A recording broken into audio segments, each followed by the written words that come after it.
What is going on, everybody? I am Rob Westerman III of GBP Daily, and thank you for tuning into the Rob Westerman Show. You can find me all over social media at GBP Daily. Shoot me a follow. Subscribe to the YouTube channel. I would greatly appreciate that. Hit me up in the DMs. I am always available to talk Packers anytime, any day. Today is Friday, and man, am I excited. Happy Friday, August 29th. Let's go ahead and call this a Micah Parsons Friday, because unless you've been living under a rock or in a dark cave over the last 24 hours, you were not dreaming. Micah Parsons is now a Green Bay Packer. The Cowboys, and I'm still in disbelief, traded Micah Parsons to us in exchange for 2 first-round picks, 2026 and 2027, and Kenny Clark. We'll get to the picks in a moment, but Kenny Clark spent 9 seasons with the Packers since we drafted him, was the very last player that Ted Thompson drafted, might I add. He was a 3-time Pro Bowler, had 417 tackles and 35 sacks. He's one of the few Packers over the years that I've wanted to meet but haven't. But everybody I've talked to that has met him, that has talked to him, played with him, coached him, has said nothing but good things about Kenny. So hopefully he can find some more success down in Dallas, and best of luck to number 97 moving forward.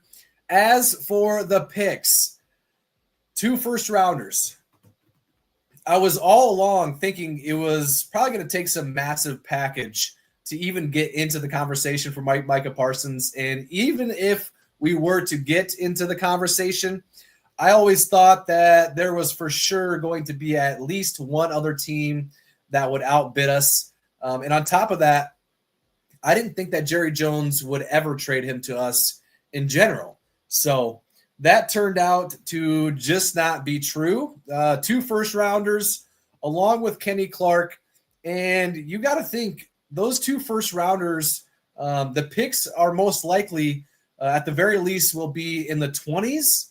And in my opinion, probably pick 32 over the next 2 years. So not necessarily, top 10, top 15 picks that we just sent over. Hopefully we, have some success this year and next, barring some sort of catastrophe. I think that we will. So yeah, those 2 first-round picks are more so right at the end, hopefully at the end of the first round. I don't know what Jerry Jones is planning to use those for. Maybe he'll pair those up with their already first-round picks and try to move way up to get somebody. Maybe they'll use those to trade for someone. I have no idea what he was thinking. The chat is just so fired up, and as you can tell, I am just absolutely jacked of what happened yesterday. I was sitting on the couch, and there's been so much posts and speculation and hype over the last few days that I just kind of became numb to the whole situation. I'm like, it's not going to happen. I didn't ever think it was going to happen. I knew where there's smoke, there's fire, or whatever. That's been the popular line this week. Was sitting on the couch, got the notification from Ian Rappaport, and I had to double check like 10 times just to make sure that it was, in fact, Ian Rappaport tweeting the Micah Parsons to the Packers post. And yeah, once that happened, I was shocked. I still am shocked. I think the most shocking part about it is the Cowboys side of things. Sending over Micah for 2 first-rounders and Kenny Clark. I'm surprised they didn't ask for a young player, a couple young players. Kenny Clark, all due respect, had a down year last year, and he was dealing with that toe injury from week 1 against the Eagles. So that obviously was part of his down year. But he's about to turn 30. I don't think he would have been on our team after this season anyways. And yeah, I'm just surprised, more so on the Cowboys side of things, and that's all it took to get him. So like I said earlier, I was thinking, multiple first-round picks, maybe a couple players, maybe 3 first-round picks and a player, or 2 first-round picks and more picks. I didn't really know what to expect, but when I saw the 2 first-rounders and a frontline player, I was immediately thinking Rashawn Gary, Lucas Van Ness, and was kind of surprised when it was Kenny Clark. So, gonna miss Kenny. I'm absolutely gonna miss Kenny Clark. He was a Packer through and through, carried the G proudly over the last 9 seasons. As I said earlier, 3-time Pro Bowler. How many tackles did he have? 417 tackles and 35 sacks. He was a dog, and hopefully he can find some success down in Dallas. Cheese Talk Pod, love your content. Appreciate you, my man. Likewise, I got to start digging into yours more as well. And if you have not already, Cheese Talk Pod, check them out. They're rolling out some good stuff, so check them out. Appreciate you tuning in. Okay, let's see. Still surreal here that we are sitting 1 week away from the home opener against Detroit, and Micah Parsons is now on our squad. I don't think it'll really hit me until we see him out there for practice, or maybe even the game in general. But yeah, an absolute game changer for the Packers this year, next year, the next 5 years. We went from Super Bowl hopefuls, in my opinion, probably, right around the 4, 5, or 6, in the NFC to 1. I don't know, but we've got to be up there. So let's get into the chat here, shall we? I'm sure there is plenty to talk about. JR, go Pack, go. Josh, the Lord is good. The Lord is good all the time, and all the time the Lord is good. T-Nord, go Pack, go. Hey, appreciate you hopping in. Woke up with a smile. Me too. M, still sad to see Kenny go. I'm sad too, but hey, at this cost, I am A-okay with it. Wish him nothing but the best of luck down in Dallas. Chesko, thought they were going to give out Romeo. That's an interesting comment, Chesko. I think that situation may have come alive in general, before the season started, if our wide receiver room was healthy. Savion Williams has been injured pretty much all camp. Jaden Reed's got that Jones fracture in his foot. Dontavian Wicks has been dealing with a calf. If all of those guys were healthy and Matthew Golden was still shining in the preseason and in training camp, I think maybe we would have seen Romeo being talked about more, but I don't think the Packers were going to move him with all the question marks in the receiver room. So, and I'm glad they didn't. Kind of piggybacks off of what I said earlier. I'm surprised that the Cowboys didn't ask or didn't demand a younger player like Javon Bullard or, Van Ness, or even a younger-ish player like Rashawn Gary.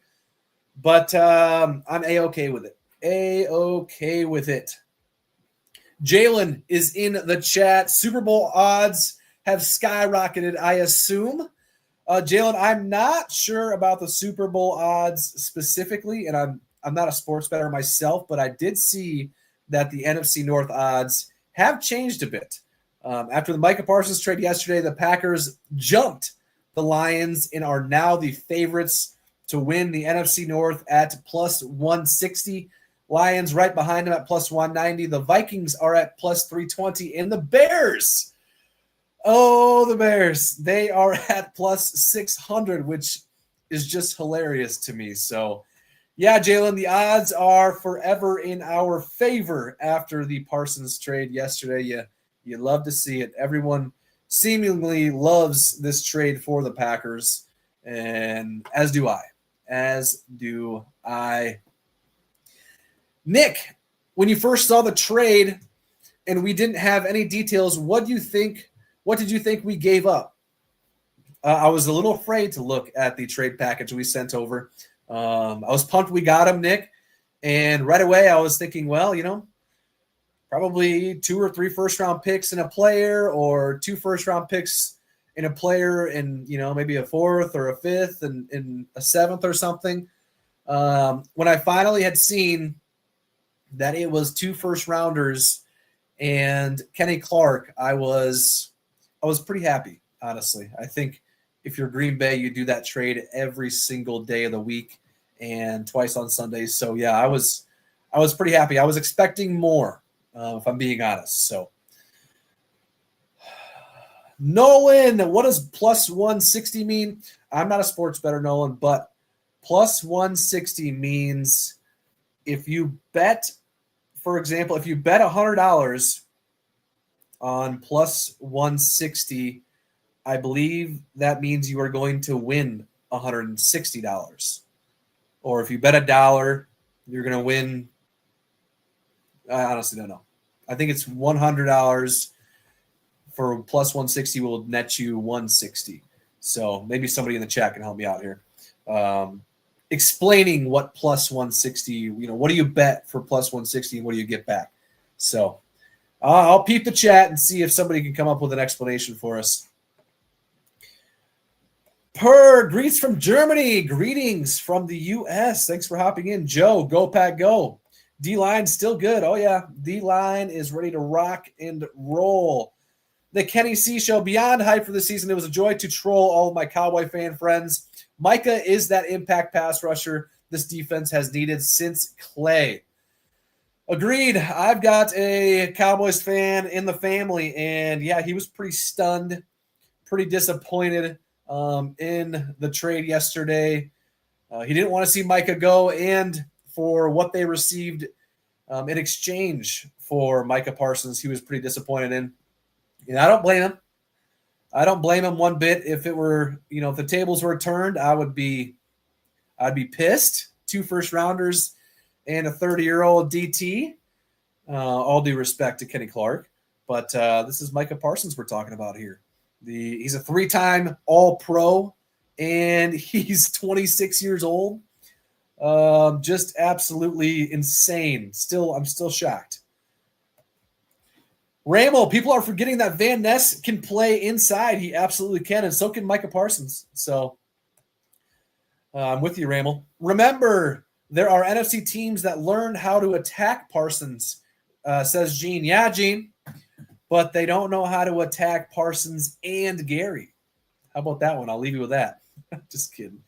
Yeah, I have seen the opposition of the hype as far as got to monitor this back issue, and I don't think the Packers would have traded for him if his back injury that he's been dealing with would be a problem for the regular season.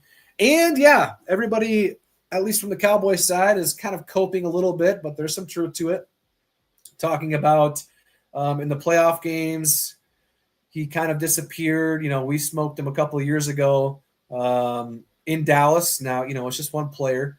But, yeah, Gene, I don't think it's going to happen with Jeff Hafley calling the shots for him, though. Thank you for hopping on. Appreciate you, as always. D-Watt, my man, welcome back, my guy. I am back. Thanks for hopping in, D-Watt. Plus 160 means you have to bet $100 to win 160.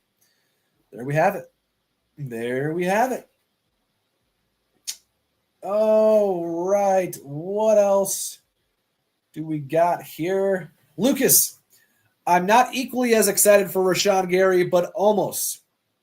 Lucas, this was one of my first thoughts as well. Rashawn Gary opposite Micah Parsons. Rashawn Gary won't have to worry about double teams pretty much ever going forward. And if he does, that means Micah Parsons won't be doubled. So just all around, those two guys coming off the edge is going to be a nightmare for opposing offenses. Our corners are probably jacked up too. The better the pass rush, the less time they're going to have to cover on the back end. So cover your guys for 4 or 5 seconds. And by that time, Rashawn or Micah will be in the backfield causing problems. Probably one of the better pass rushing duos in the entire NFL. So, but yeah. What else we got? With us getting a guy like Parsons and having another possibly DPOY candidate in Xavier, do you think that it will take away from us possibly developing a lot of the younger stars on defense? I don't, Crick. I don't. I think if anything, having those two guys will be a ton of help as far as mentoring the younger guys go. Lucas Van Ness is probably going to benefit pretty well. Same with Rashawn by having Micah in the room with him. So, yeah, I don't think it's going to be a problem. What else we got? Jaden Reed giving up number 11. We'll have to wait and see about that one, Tristan. I personally wouldn't mind seeing Micah Parsons rock something other than 11, but that's just me.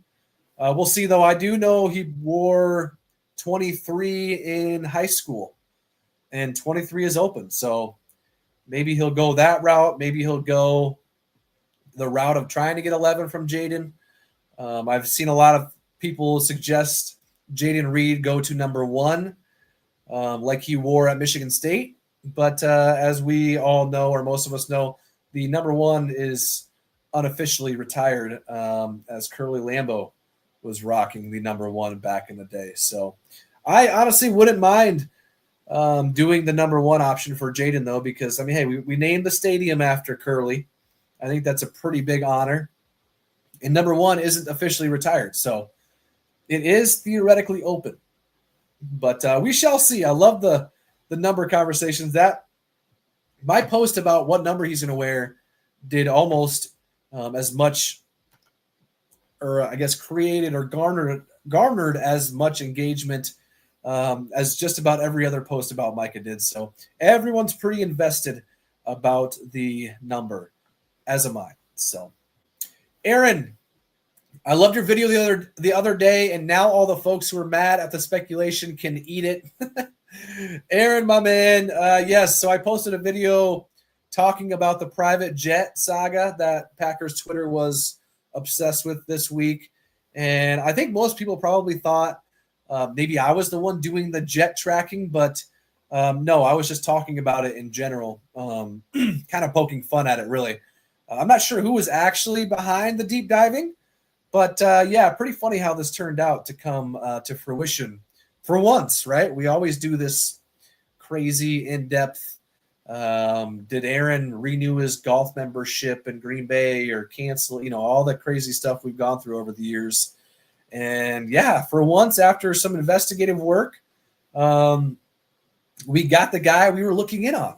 Now, I don't know for sure what the private jet from Green Bay to Dallas was or who was in it, but some people say it was a business in Green Bay. I'm going to go with it was the Packers, but hey, no facts behind that one. Phil, hello from the Minnesota State Fair. Good morning, Phil. Eli, what do you think of what we sent over in exchange for Micah? Hold on here. Eli, what do you think of what we sent over in exchange for Micah? Eli, I love it. I was saying before, I thought it'd take 3 first-rounders or 2 first-rounders and other picks, maybe players or a player, just to even get into the conversation. But all it took was 2 first-rounders and Kenny Clark. And I mentioned earlier, I don't think he was even going to be on the team after this season, as far as Kenny Clark goes. And again, if the Packers perform like we think they will, Those first round picks will be in the late 20s anyways. So let's take a look at our first round picks over the last few years just to get a sense of what we sort of opted out of for the next two drafts, 2026 and 2027. So last year, Matthew Golden, or this past draft, Matthew Golden, of course. Last year, Jordan Morgan. 2023, Lucas Van Ness. In 2022, we had two, Quay Walker and Devontae Wyatt, who, without Kenny Clark, I think is going to have a big year. 2021, Eric Stokes, no longer on the roster. 2020, Jordan Love. 2019, we had two as well, Darnell Savage and Rashawn Gary. And 2018, Jair Alexander. And then 2016, just to go back one more, Kenny Clark. So, yeah, I'm excited about the package we sent over. If I'm a Cowboys fan, I would be not happy. That is for sure. The Caldwell Corner is in the house. Can't wait for week one. It's crazy, right? We are, 9 days away from Packers-Lions, and that's how many days the Lions have to throw together a game plan on how to stop Micah Parsons and Rashawn Gary. Good luck. Good luck. M. Baldwin, I know you probably heard this, but talk to me. What are your brutal thoughts on the trade? I know we got an insane player, but did we give up too much? I don't think we gave up too much. No, I do not. I love the trade. Now, there will be repercussions down the line, and right now is not the time to panic or get invested in those because all those things can be figured out. The money we paid him was probably going to be used to pay players like Kenny Clark, for one, who is no longer on the team. Maybe an Elton Jenkins, who I don't know if we're going to be paying him anyways. So, yeah, I love the trade overall. If you're the Packers, you do this trade every single day. What else we got?